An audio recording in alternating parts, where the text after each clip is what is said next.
Fifia folo ko fataro fatu ni vanga fo yo le fiafi ile toi fa popong o le tatu por kalabe sports Talanoa e lo ora tu fa wo le Blue TV ba si o le NUS TV channel la free fingepo ka ka ngi fo por channel free por channel 8 ya le wutu ina to le tatu por kalabe le vanga le fiafi fatalo fa Samoa lo mai monga ma lo le soifo mluia pa lo fo soifo fula o mai o to uma le volo ma o le dei proclame ma la tau fifia mo ta ile dei proclame ya le vo o to no fo yel do fo tavita ya te dei be sir ma to o va masani fionga ya o to va nga mi sir fionga ile fascina pla fionga fo ya to le fo anti Aiolupo ya ile dei fo I aso lulu mata ko fie le anga le le yo tatu mo te siri langi ile ano no yo le ta longa o lo tupu sa te tupu o mai a onisi o talonga I te fiafia onisi o talonga I te ia onisi o talonga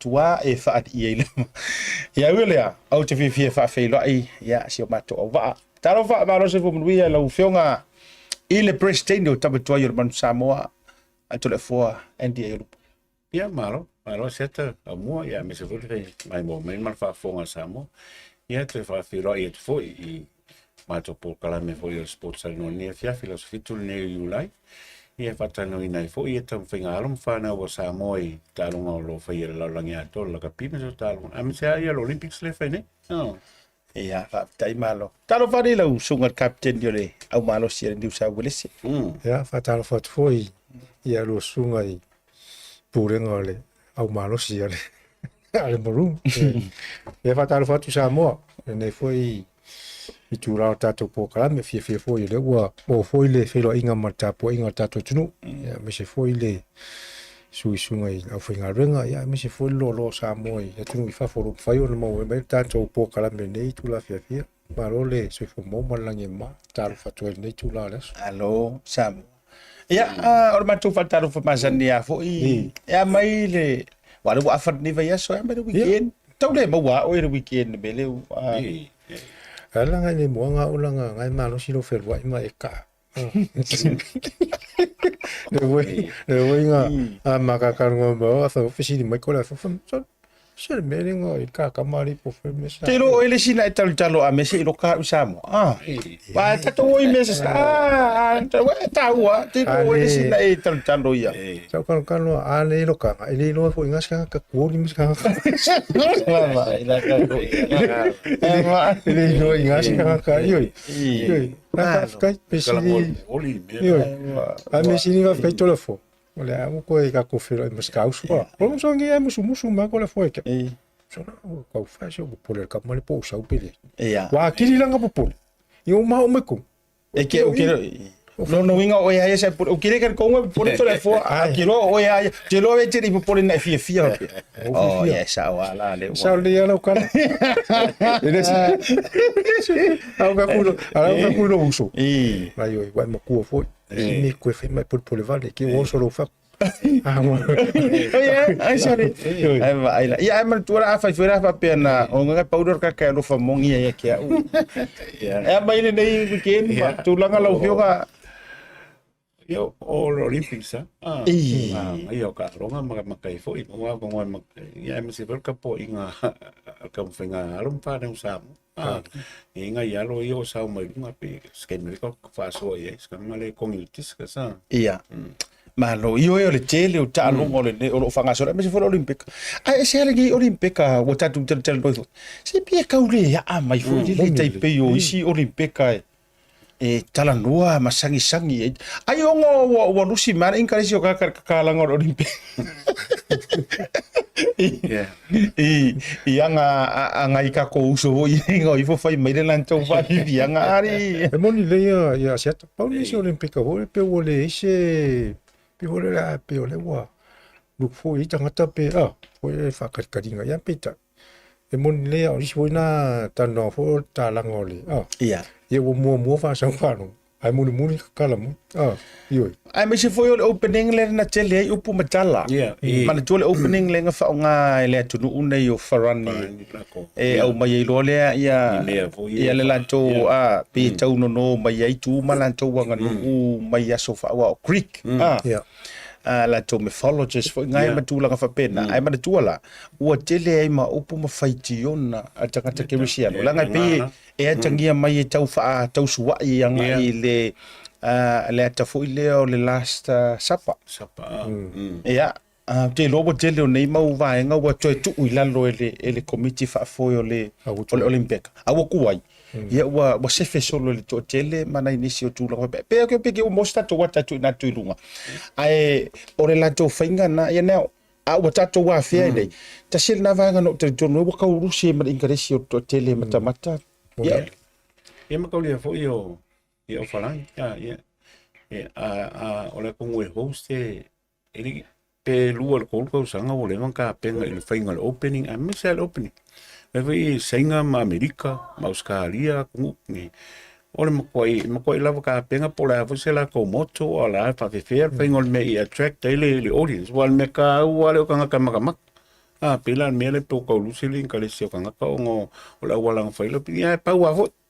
Ai ongol kele fo me lo kupungi kele o ka wala kupu fa fo ya ku makele me ye kupungi. Pe o ka lusili ka le sio kanga kamamak le Olympics Mahali la Ewa o de lo matua de le upu matala o fa e o ai au billionaire o taita I o tunu o matua foi le faiti o ina le opening le na le pe ta wa tatangia mai ai ia le fo la wori fo ia fa finge ma tu lo fo ia now o topics ma ale leanga I fo inisie tatou te whaaro ngia o ia tu inga ai tatou o e tuli matanga o le tūlanga sa o me tauna iai ia e pe fa kausua I pe me ula me se ne tu ele ele tanga tan tonu tele fa kerusiano ni se tote e wa ave ma afianga ma na ia wole ye mangise ka maka ia wa ole me moni atale tango nei tate fato anga no tamata highlights ono tape na ngota tu kurkalam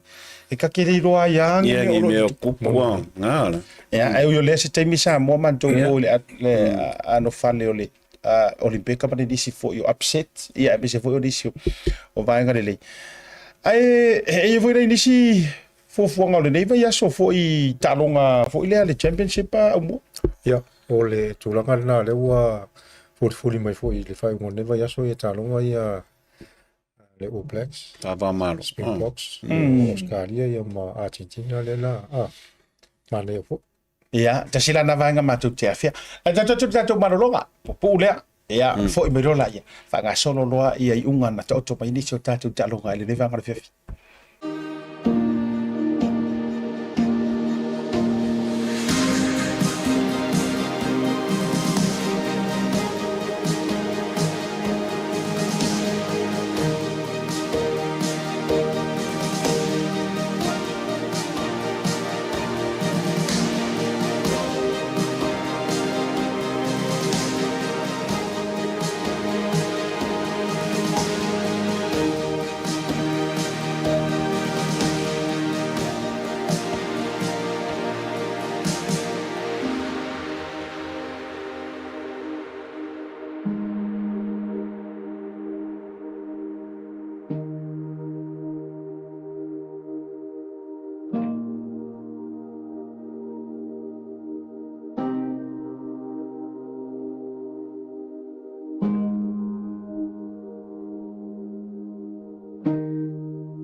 tupe whamamoli Samoa, mana tualoa le PacificEzy.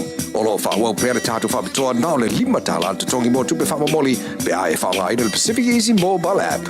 Olo avano fo i direct transfer te posi sa wailo tupe le tātou account ma whaatino la foino tupe whamamoli lungo le telefoni ai ngā whamitoa. I oe whaasauni loro teimi mau tupe o taunga tale pensini ai whaonga le tātou PacificEzy app po le direct transfer mo tupe whamamoli. Olo avano fo i o tātou ofisa i o Tara o Tahu Huma Mangele o tātou la la silia ma le fitu se furu o whaasopori ai New Zealand. Mo disa whamtalanga bala au le o Barcelau o Tasi ono po numero masani au kilani o le lua fitu ono fitu iwa fitu wha po le lua fitu ono fitu iwa baru wha PacificEzy o la ba anga mo tupe whamamoli Samoa. The Color Shop in Moatoga can brighten up every aspect of your life, from interior to exterior. You can change the look of any project you have, from auto to home, around the yard, and everywhere else. Bring color to life with our selection of the best paint. Come check us out, because we're more than just paint. We got bush knives and a whole lot more. We're the folks that will help you kick that drab right out. So come into the Color Shop in Moatoga. Call us on 25577 or 21527. Drop an email to cs.creston@gmail.com. Talanoa lover, Tasi Market is here at the Vaega Town Centre, the heart of South Auckland.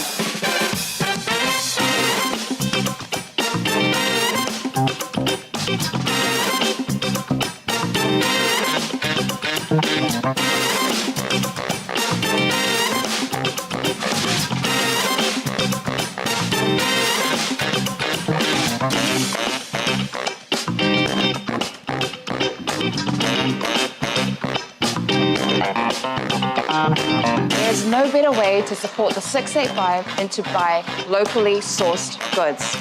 Here at Tasi Market, owned and operated by Samoans for the Pacific.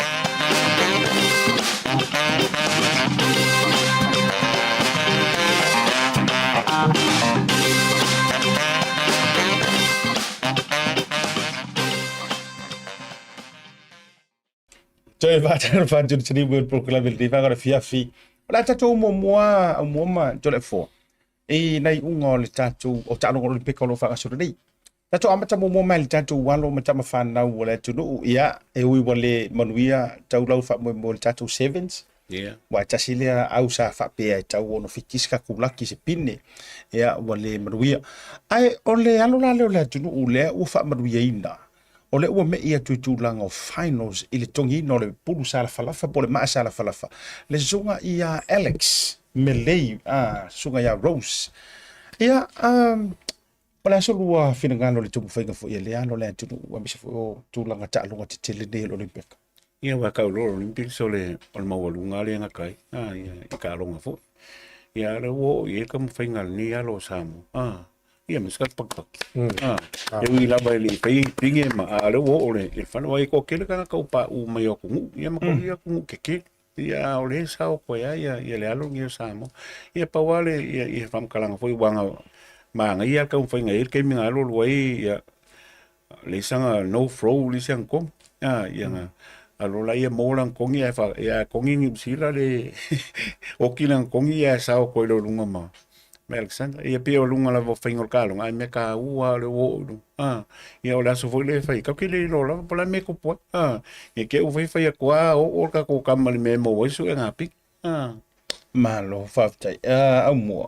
Ia ona wa sau no ia tantana i fota to tunu le tula me ne ya lo le foi lo siringia to tele po filme ia tonu lo o mau se tunu i fafo ia tu fa malo mal faftai ne lo tunu o le fainu on kam kau kia Oni sine tu langa le mfai o au sia foi ni sia tunu tele ia ne wo rotu sini tamai tunu tatu sam ia le wo sia ke mesano le kalo lava tatu tunu i lo tapu inga ia ina ia mantuane ia alo mau ta alu fo tatu tunu o lo fa pena ona ia i tonu ofaran ina ia manuia la tu tom fainga ta tonu foi le si tu langa le fa ta tele ta to si le yo o taimio tamana au ta tonu la vo nga ne si Tatu fa mo le te fa mo le te tonu nga mo e ta to pin le tu foi lanja tu wo ta longa de tongi ma fa ma tongi ma sala fala ia e ka kaunga ia ulo tele tunu o ka kwa ku o ka mai Kau au malo. e di mai ma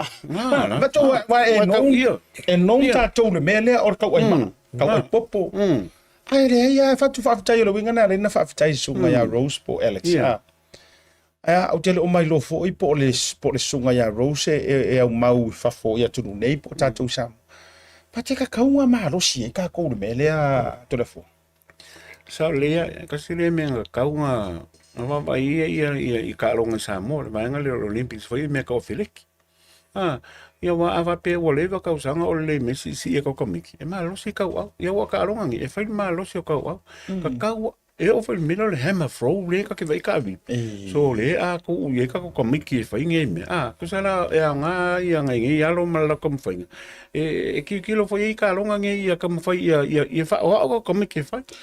O le kama lea, discus, o le shot put, javelin, hammer throw, javelin, mol kongi. Anga la o kama la nga fo ia u kai mo lea o. Ia ngā. Ia ai o nga wakile am nei vai nga pupu falea o nga fo si ia i o kao. Lea la o maua. Aumua, wa i kei mika ke kaksa vali lo, ka ke ia la lo la kam. Lea la o loa. Pia kau mai mani. Mana lo tika o paka. Kau au la, lea ina. Ele pai mea se si. Me melanga e tanki whai o si o pai kiki walanga o le fia. Wala kamane. Kamane. Ele ki nga inga a pior coisa. Ele é nga o tat yang malo si o lino me e paul e malepe la papa. E ngoki. Paua. Ko kongi popo. Ia ai. Kama ia un ka. Asa kira sila ili mo ka kama. E o ta longa nei. E meu masor kama. Ma lo si ka o kongi popo. Ia wa e o li yang kuai. Ia. Ko ia ngale o ia ngai. E vai.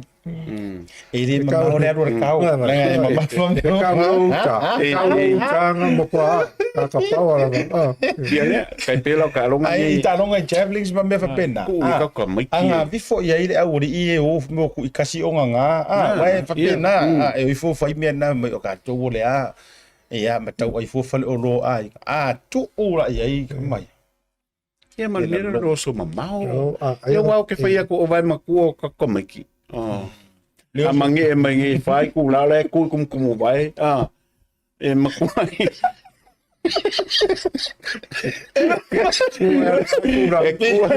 Ia fa muri umili o ko. Ngam gua e o sela awiri ni ngoi.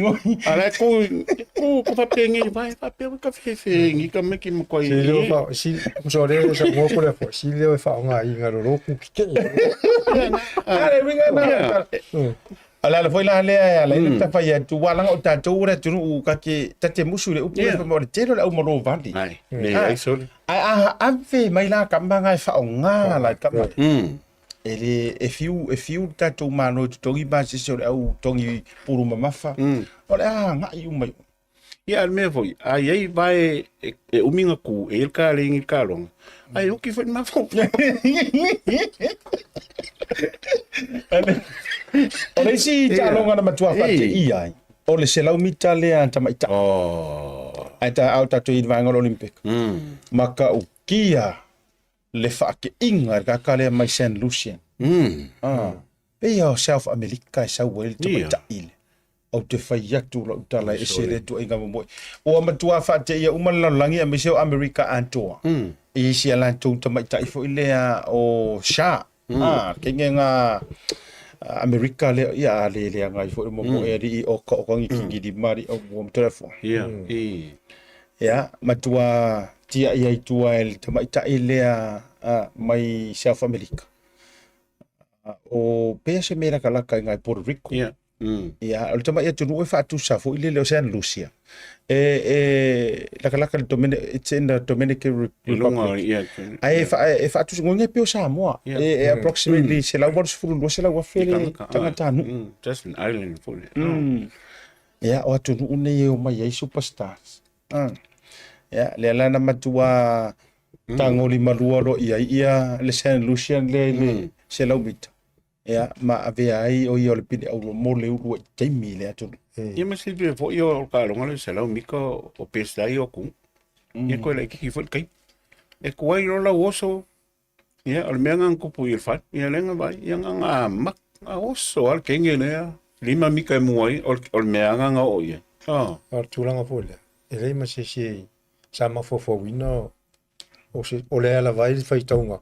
Jamaica, America, tunu te tele nei, a ese la male o so mai outsiders ia mkua, ia tūlanga fo le tino tene le ese le umi to le leile, ia ua whekau i le leila maana le tūlai mai o champini ne o le, ia ma le mau ho tene ne o pina. E lana ia fo tau fai.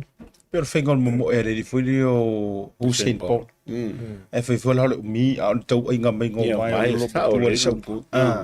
O fiu ia le tene America foi o Richardson. O fiu tau pata mai malana sawa voi. Mamau te. O le si tu unga ta toi lava tau tira tu mano longa o le ai o mai le taimi le dei o lo pisa o ai ma vai lu ai fina ngalo tanga tapu ai tu na mua. O le selau mita tama. O le kasi nga ku oi kafe. O le sa rua mai tau o tia. O fe tau ia le mua o le Amerika. Ia wana tau ia ila u mata tu ia. E mua le Jamaica. Ia wana tau ia. Ai se foi la tau o fa penao na fai mo official o lato. Ai ole atu la mai la mar fesili le. O fe ko mu e kau. O fe tonu e tau lia e tau wele mua. O vai o le isu fakafaka o le uru. Fe tu foi pe so se vai ngo le tino e tau lia. Wala nga e pe tau mo ngiro so ngari au mo. Ya wala tau ia e se foi ata tu o ya o fe la vale tu o tino mo. E pole vai pole o tangata na tau wana mua. Toleafoa. Il miringa foi le marku ngone. Il final le akam. Ia wai foi take off for America. Sa oso. Ia so ku ia ko catch up mai foi ia ine fulu mika mulu. Ia ai ile kulanga poinga mua ai. Ia ole ua ia makalifani vai ke mi technology ma me uma o ia me e fai foi le kulanga i loai. Ia lenga mo ia ile ngua ia le mua. Ia wai e fai pole vai pole ala. I piola aso me o wale me piol fakafaka. Ia le lola ke mi o ia ngei ia wa vele fakafaka o le ngole le mo molu. Ia le foi ali foi mo o fakafaka o ole winga atu nei le anta le fa le tu mai fa pe screen foi le x-ray le falling o le anta le atu nei ai luma e ai vai ma se vai la mo luma le udu tu lo atu nei ai o la mo luma se vai pa o le Jamaica mo luma se vai se senga o le si America la pito tu fa me la nga a fa ko ngela il ke pe me o fa ko yo fa o le ala ki ala le Amerika. Ki ala le Amerika. Ki ala mano o Lions. Ia fa pe o le fatafata isa ola le titilo te. Langa le opasi ia tato titilo tu le mata ilaina muli e lua. Le pito la le na muli. La ile ia la ile ia le fatafata o le Jamaica. Ala o ke ia. Le o pa ile leina muli o le lona lua ia. Mana ia. Koe fa ko ai fora ila lori lo ko mo ngari I malo Jamaica fa mo pe ma ko America. Tatu malolonga fa o programa pe atu fa mai.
Mo tupe whamamoli Samoa, mana tualoa le PacificEzy.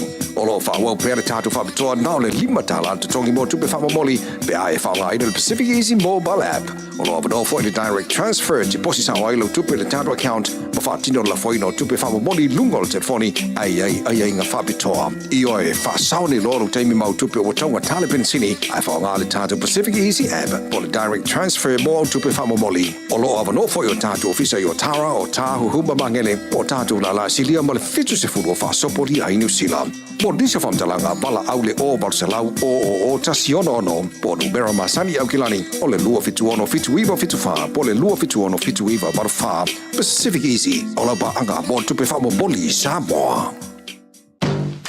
The Color Shop in Moatoga can brighten up every aspect of your life, from interior to exterior. You can change the look of any project you have, from auto to home, around the yard, and everywhere else. Bring color to life with our selection of the best paint. Come check us out, because we're more than just paint. We got bush knives and a whole lot more. We're the folks that will help you kick that drab right out. So come into the Color Shop in Moatoga. Call us on 25577 or 21527. Drop an email to cs.creston@gmail.com. Talanoa lover, Tasi Market is here at the Vaega Town Centre, the heart of South Auckland.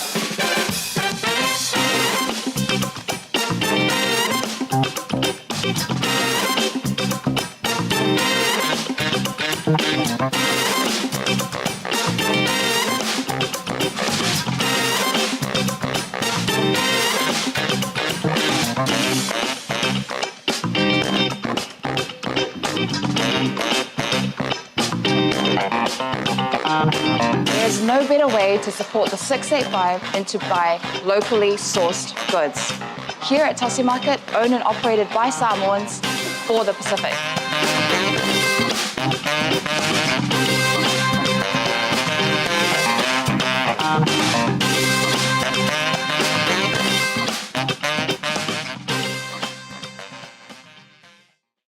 Jadi whawhile atu le tariu por klabi malo loka masani whawhite atu tātou company lau sua. Ia, o mwhaifu o na tu tātou sports Talanoa ni whiwanga la whiawhi. A mautera i mei ese bale Olympia kabadisi o tālonga sa iai ma se ito e vai sila i tātou pine o whatulaga mai ai.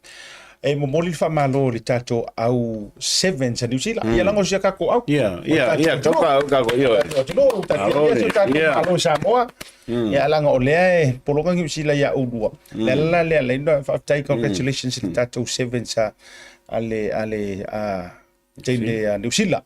E wila le pe ua fa ma vai manisi o tene ma tu fo I manisi nia ia sa ta alo. Ai maka ukiar king Samoa ia ta alo man tato fitua. Toleafoa. Kamanga ia kalung. Ele fengo fie foi kanga. Ia mai ele feng sing kalung ia kanga kai o se fano so le kenge alenga o alum tinga lo kalung. Ia fa maro ai. Ia lo foi fana o Samoa ka alo la New Zealand. Mai welcome foi ia lo li kaya ngai si foi kamai ka. Ia lo mai ele kai lungo konber. Ia. Malo. Ole to tele la to fa lua ni na mon malo ko medals te to fitu. Ile Olympic. Le eva to ile monileia ole nganga al fafta iman fa malo foi le tapo inga foi matua foi o nei foi alo tomata I tonu la New Zealand ia mo ila volo talu New ia alo ta ua toi foi ia iso tato tu sa mo man tapo inga va toi fa malo ia alo tomata I sa mo ia me se foi o la tu matua ia ma ainga le tapo inga va toi le nganga fafta le ua I mo yo to foi Ia lena pele au lola foi mantou New Zealand ia o talia wai o le sila talonga tele na mo boita to metu a New Zealand lava ia o longa va e o le feivala nga kamase le ala fa nga solo fo ia kele lo poko ia ro fa arki ki mako le o lo pinge le balu lo pinge o lo balu ma ku isi tu nga va lo pinge kama wale alo ho le pe focus le o matu le mo si punya New Zealand ala la ko fa ka di kama fu ngale le ia lo pinge ko van New Zealand pinge ia tama le tama New Zealand le ai ta sila talonga le ko nga mo inga ko pinge samo fetu wa ta e lo ta to tanga talo va fo Mane lo nu sa mo fa to ngana. Ia me sa o ia. O lima ia ko inga. O le lo ke pe ko lo se o le o le aonga o ka alonga ngi Samoa au ke whai aku o le anga waa i ka ko makimakengi. Ai misi rato inga au ia. Mai pe ka upe, mai pe ngi chemen pan, fo i ka upe mai kuri. Vai i bicep ma tricep to kingi. Ya au jiro mai mo volte me tau papai o fu ai o i tu. E no to isi. Ta jo le lisi o ta jo pine wa yai. Manga ia. O lea o to tu langa mo mai America. Ila fa inga. Ila fa inga fitus furu mo le van. Luas furu lan tu au. Sei na lo o le tu langa lua lima se furu mo le tolu farani le atunu o lo hostinga ta longa po tali malo fa se furu mo le fitu. Pele tani e tele fa se furu mo le lua. Au se talia le tu langa lima tolu se furu mo le lua. Republic of Korea. Ui. Lua se furu ma leono. Ia pani lua se furu ma leono. Tutusa ta ilu su ma leono. La tuma Italia lua su ma leono. Se furu fitu Netherlands. Canada se furu ma le fitu. Siamani se furu ma leono. Brazil se furu ma le lua. Ai se furu ma le tolu ai matato New Zealand. Mana ia. Ia. O lea wa iai pine. Ia mawhasa solo toi la vaina nisi. Ele mo se manuia o tatou Samoa. Ia tatou talia ia. Ya tatou sisinga ua me mafa nisi foi talonga ya awa ele loa le laki ia ele loa le laki ya but ia ile New Zealand au da bai Samoa ma tu fa ngai na foi fa ftai tele ai I le fionga ia ngaru panda tipi o taka vai ia wa ole ndi tatou ma o pare New Zealand ana nafi e le tūlanga le ua ta oto mai ai le tua tatou manu Samoa mana ia tatou whao so li a le ua peu fōringa mai wa le wa cancel malanga I Europa ono e tūlanga tau seleni tau maua iso rua maramlamanga po se whaalau tilinga I le mitau pulea Toleafoa I ona whapapures whiringa lau mo ia le whanonga to an nafi le I le whamtalanga mai fo ia ele uso ia tipi au tanga vai o le ma pe sai Samoa ia sui o le World Rugby ia le ngoa tu ia iulai ia whakalngoi ngai ma ia ngala whapenganga whamoku ai roa ma vero kusia kei whongo whapeu ole ia malanga pol tua end of the ia kia awia kailo ia mua po e mangkua ok lo se kei mo le wa cancel se ta whapeu o ngale o ia se tua wa ia lo mo ki ngolo walu ngole ole ea ia mo le kau se kei mo le ole ia ora aso I le inku pe anga oa ia tua. ai ma whawhela na tupu na to inga ia moni le Toleafoa ia la aso le inku pe anga oa tu uno la vasa so swani mai le wo rocky folia ia mesi fo milo le Tri Nations ia lava ia tulanga le so ta inga la ia ma le wo rocky la so la ia sa fa tonu ina lava tuno mensia ia se tai mo nei ia se tala fa so pitola nei tono Samoa la ka pia o le mafai ona o se tua e la ona sa moto la fofo le e ole fa no nga foi na le tula e mo le fa fit out ia tula nga le stup ia pe ole pe ole me ale le tatano ino foi tato ia le itono le il pokalame ne le sports tano atonu ne I afai no manu as filinga ya le wa tula I mai tulanga pe ona fa pe ona mato tata longo tu pe ma fa so tu pe ono no ta inga la le tulanga le a ia le wo e tato la kapi pe ole acerta okay lo ole me fenga kala vai me va penge ole o kanga ka ke pila al fia on ia mara ko mai mi se kam ka ia nga visil fia o mola aso a ka uka le tuole la alu ko e mo ko le malo sia wa ko fia ko wa le la o manga I mai foi la makanga o ka ko au ir kula I mai foi o fia on ia ma se malato ia le mo le ka ke lo mo ko ole officially le man tua ele wa ole mo tau sa mai ya ole tupi tulanga le tupi ole officially ona ma kwa yo kia recupere you fatua ifo ma tua le ai se tupe po ole ya ole se la via ai officially ele wala nga taula le issue le ona suia ai loa i la kou ia vea makaika. Ia wa kai whafkai a mole. Ia kia kai pia me ko kalngoi. Ia wa whai kanga al me isi kan kai whai kong. Ia. Isi kan kai whai aunga isi ka miki ka ale whakaunguan ka au. Ia e ka ua lala ko e whai al kong. O winga nao ngi mea kalngoi nge o le yungi. A le po whai le yungi ki kilo le whai ngala. Wa mea ngi wale wang whaka kia me le rugby ka kaunga le tu. Kai pe pula ka longa I whengi lo plex me nge langi ma. O mea umai ko kongo le winter le o ka longa wha malo. Ia le wala kunge, o longo inga ka, ko wala kungo mua le, la le o ngia fa me o kupe, a wapi o kala le o kupe. Ia pengo fa kuila, so ia le ingi kupe anga, a ka ngu lava, a ongo kulanga o langa, mai kupe al sa o kulanga o me e fa ali. E ropo se pomu fo ia. A ko inga le whakau whai o le yungi se I kau sofi mai wai ai rope o tuai boti uo. Whatuai fo, walanga ko inga fo ia me vele mau ai mo I ka kai porkiki. Le ropo whakanga kongi ka kukusi nei o fui nei ia misi a rofa mai ele yungi kele wape mai koe ave ia ngai miri o ngai ia mai ele manusama. Ia kai kongu mai longo a whai o lewa o saua, ia sao le ia. Le winga le tai. Whaingo kulanga o whamkaranga, ia kai kongu la fo, ia a wape pula o skam ka alo mas whai au. Nga ka umai al mele, o ki a koa malmi, ma whawau voli le kulanga ka penganga o mea Ia mi se fo I peang, wa me o kongo sui ma fau whaingon mengi. Polo winga na le fatura tala. Ia umalanga o le whaawau pea la le Tatu Pacific Nation Cup. Le e whaawau pea I tūlanga tautonga. Ona umalo leo na fofo I lore tua le tu e mana. Le lenga whakula kala pele ongi paro fo I ko inga walanga la wakusi ai o whaka ai le lope o tu fo umale ai sa usisi tatu news fo ia wa tatu wal. Mongkonga ko amaka mai malelenga fo ngai ese mai le au ese po. Ia au mai fonga o te whape mai ona ua ngale lei mai lea malea ia ngasi alo wharonga ka unga mai ngai e au ka ngā vai o le makai o o le makai o kako kama lea la kapile kai fonga o le o tau maniti au tino pia pe se mafua mai tu o le mea e pise teilo I Aumua ia o le ilawa uia mana ia foi pe foi le tau te suai foi le tūlanga le I tūlanga por kiki po a foi ni se kami inga foi o ngeme ia tūlanga saoi a tūla ino tūlanga fa pene mo taurun fa ma vai le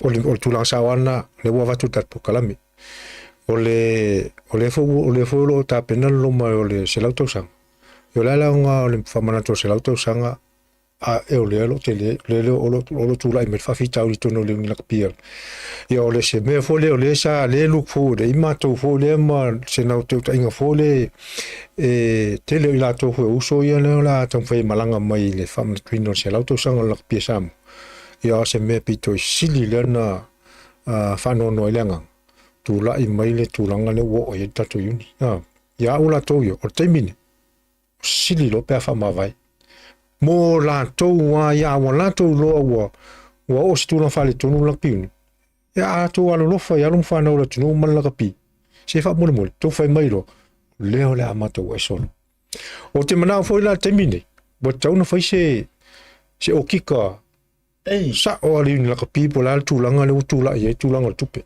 pe al mele to tano so ai o fa ne le o te fina wina lava pe le fia pe le ai tau te au tilo le anga I o anum whana o lo fia le talong. Awa ele va pe a fia nau Samoa, a fia atoia Samoa lo I fafo, a mesi o anum whana o lo, I ele nau no ta inga fia tau tua mo le tunu. O leo te wha pe atoe, ua tatau ona au mai ia le oki ka ngole. Le ingi la ka pi a Samoa na tau ia. ai le ropo tau se fetu pe faise lo tau sanga ma fa mana tu se lo tau sanga. Ma tu e fo ia wale pe fa tele ai o kupe foi lá ka penga inga me ai ropo le la pa ki I la chefe le kupe I ai le o le ia e ka kalunga foi un ka wa I ka lo le kamisanga le fengi le ka ko ia o manu o konga ma fiki ia pangi ia mo le fe ke minga ale vai a so fe le celebration o se lo cosa ia wa ele mixinga me ia ele me foi le o le tua la kalangoi fua e ke le e ku se lo cosa Wai, ele mai ala ai pe ol me voi ka kalngo ye. Ia ole voi fai ka longa ka ko male i ka tai la ko. Ia pe mo fe ko ol fai ka yo ngi me. O ngai ka miki ka alo. Ia wa ka lo ka miki ka alo a fia ko ia inga o ma kua o la u. Ol mo ko ia male fai a onga mala ko mangela le. Ia ola la ngai fai ka mi sanga la fai ngai ai pe lu nga la kala vai ke pe ol meale pulang o me va pengel por kiki wa e ke awia se o pa wala me ke le fia ku nga me vi pe fa por kiki me fai ngol fam kala po angi me a fai lo kal ngom ngol me la ku ai o foi la le ka mi lo milo la a ku se me o ia fai ngale ku ia lo fa ai le te tau la ofisili ele tala fea unga la ona step in pe avatu se so ninga malo le fainga malo wa ole o makua ku la email yungi la kapi i se fa le kongu ko se ling ele o ala nga te taula ai ofisili foi ai se a o mu waila le matanga ruenga o ta longa le wa ve ese le matanga ruenga o le wo ye me ka o mingiska o ka longa la tau tutuli au pua la le fainga fa porkiki le markulo mo le fia le fasta nga i HRPP o la wi tala wai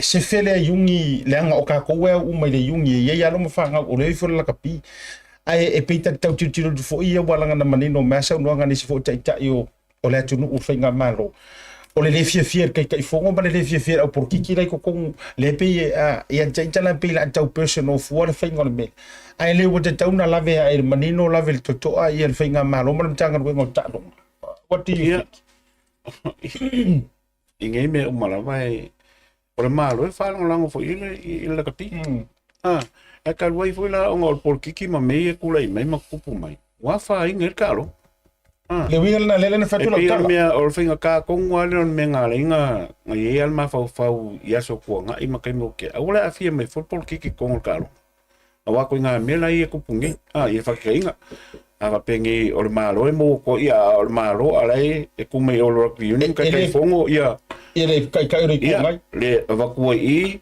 ngofo o ai o ke lola mai na mala kapi me la ngai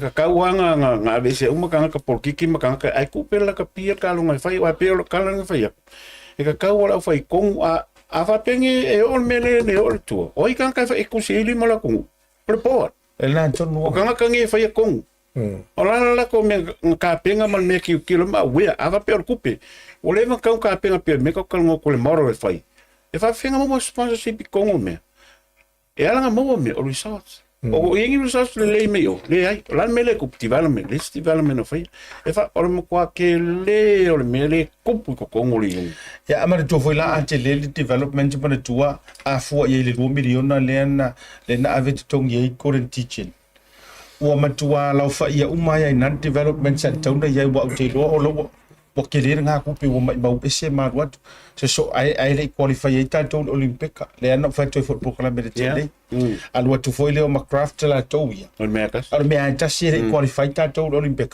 a o kai fia miliona le nga halu o mai ye fa o pala to fa fo tu ta to tam fa na usa mo ave ye pinga ai o ruin anto o por kalambe le ta lu le se kupi e o le tu pe fa go ta o tu langa le o fa lo lo ta o le se so so ni el malo o te mine italo o professor e tau te fo i la vai le unga tai pe fo la te masano te le company business na fio mai yes tau lango ai lon ava pe o le mai le la por fa te tai ngale tiro tan no mai fe le malo ele foi le malo na ave tu pe ava ku le link fa nga e te pe foi la yoi ya una toia o le tatuina pe o foi mon business tai mine fa fenga ava ku pe ni sa pe o le ko ke fishing ya le no fa toi fishing po fenga o ye tu pe mai le rugby wa tauna na saidi ele foi la tatu malo ona so ava ku se lengi ava ku le lenga na vai ko kalmo ka vai me ko pu afiki yoi anga ku me ro mpuka o le vai ko ro mpuka mamla me ia fa malo ro mai impani maramba lenga o le vai kai fon la kapi so ya ko wa me nga lenga okay pe la bo la kapi afiki ke mi ora fa no ro ka yo ona fa ya ingai ya ale wa pingsiliva mai le Olympic. Ai sa kon mero. Ia vai le la tatou ia fiti. O le ofa na ale malo. Lima sfuru afe pe malo le. Ile kon mero ile sevens. Ping siliva. Le o kunga le o fa makul kai no sfuru afe akam kai kas. Wow. Ino maulbi. Olo sa vani la vale malo fiti. E mea. Male yungi. O men na lato fola. Le o sa vani ama. Mau. Kailangan la kapia rompuk. Ia vai lai. E lo ver rompuk ia ka elo lum kon kas mangofu mai kua io. Ole fofo fa fitau. Wa tanto Talanoa pe mai le muka ka fangu le mele. Ole fofo wa ia. Ave ese sa wala la mai. Ko ro le ngana. Ave ese pe fa pe mai ka ke fofo wa ia ka mai lima ia. A fai ora ngau be ango ko. Ele for ngau ango ko. La tonu ala le o tutuli atu no le lua. Au foi ni tanto fa pe le malo la ne. No, yes. Ele ma fai ona fa matu pa fa pe le fa maoni ma le le. Le fia pe anu fa tu vaso la. Malu sala wa fe pauni. Fe o yai. Tato fisili la le o fe me o yai. Ale tato tilo atu ele o le ma se atina ina. Develop. Le la mo ke fisili aku. Koe fa mole koe o kilo ka ko develop o me o fai a fai o fishing alwenga a vese fia se lengi nga ko kongi ai ai le o yesing alwenga tu pa Oli me mali o le fafo a fai o lengi o le boro in ma singal ke ole ka o men ko kupu fongo le very interesting por men ko yes wa o kamanga nga mai for me ia o fia ia ku pe nga mai o se minga fa mo Oh, God. I o no la fai ngome. Ke o tu le sku. Ora ma fanga na lena ta o Vaega le na lena o fa mai te le tulanga isi sosoangi le malo. Le nga pe me tonu le tupu ya fiti. Ai o tela ngona fo e ya ja o tu ala lo fo e avele i fai nga malo. Pola fo sara to fo tu nga ave ile port. A wala nga pe no fa yatu. La fai mai de ke e o fai de ke e ile ka ko winga I o. A oida le saf. E peia e el minska o kalonga. La ia. Misa itono le. Ia le ka misa karo. Le winga le fai atu. O le o ai fai ma faola. Le winga le o ai sa we fai ma savior. O ai ma fai na sa we tau fai for mele. A wa le la koso ai la le la uma respainga. Ana nge ya fa pe nge le nga ko kupu mai yo me fa pe nei le winga na le no fai atu. Who is going to come and save fai se fau wanga se fainga me fa pena o ka kau foinga na kala ngol mi ska ka longa ke minge li ngi kapi I mai longa ia e el mi ska ka longa o la me ko pui ma ka li le ka wai na ka sa na winga na le ni te fai se fainga a fa pe o le ai ma fai na fa pe mai se o mai ri nga malolo o mai o ko nga le po de fa ma vai me fa pe nga ai se o mai ni si a ko nga no fa mai ro ma tanga tau ai mai le fia no no Al me mun muli ale ka ke manga o pupu o le o se tua so. O la tala le la fayet. O kai. Anga soi ya le port. O ese umara o por kiki le whether you HRPP or your fast o ese uno. Le wingora o mai pe tanga te nga va ani. E faila la ukala le. Ai o tau sanga te tasi ma faile le tiofoni. Au malie le ku. I'm telling you.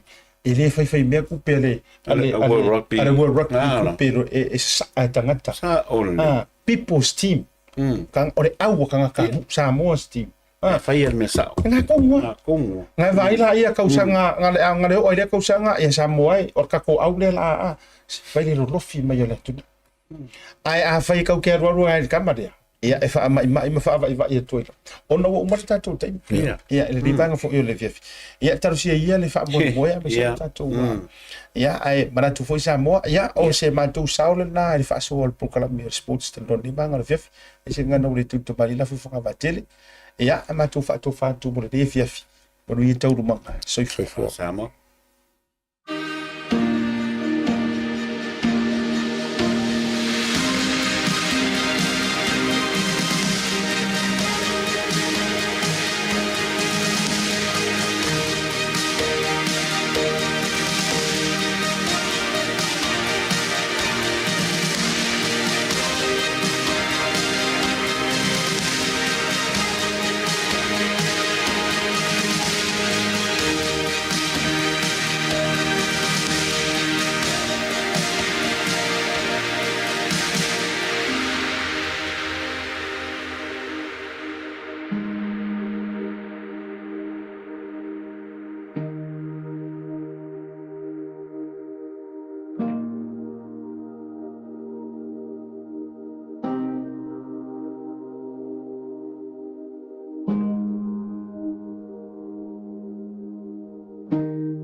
tupe whamamoli Samoa, mana tualoa le PacificEzy. O lo whawau pere tātou whapitoa nao le 5 tala te tongi mo tupe whamamoli pe ae whaonga ina le PacificEzy mobile app. O lo avano fo i direct transfer te posi sao ailo tupe le tātou account ma whaatino la foino tupe whamamoli lungo le telefoni ai ngā whapitoa. I oe whaasao ni loro teimi mau tupe o taunga tale pensini ai whaonga le tātou PacificEzy app po le direct transfer mo au tupe whamamoli. O lo avano fo i o tātou ofisa i o Tara o Tāhu Humba Mangele o tātou la silia ma le fitu se furu o whaasopori ai New Zealand. Mo disa whamtalanga bala au le o Barcelau o Tasi ono po numera masani au kilani o le lua fitu ono fitu iwa fitu wha po le lua fitu ono fitu iwa bar wha PacificEzy o la ba anga mo tupe whamamoli Samoa. That unites us. It is etched deep into our DNA. We stay connected to our roots and to each other, even when we are oceans apart. Where do we go from here? Only the future knows, but we'll be there. Journey together with Digicel. Talanoa lover, Tasi Market is here at the Maigere Town Centre, the heart of South Auckland.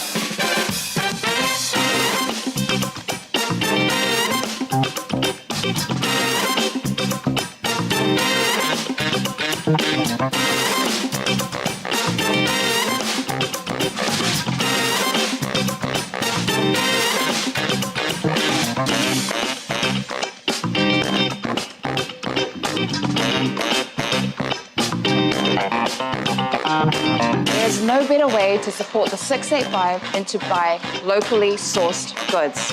Here at Tasi Market, owned and operated by Samoans for the Pacific.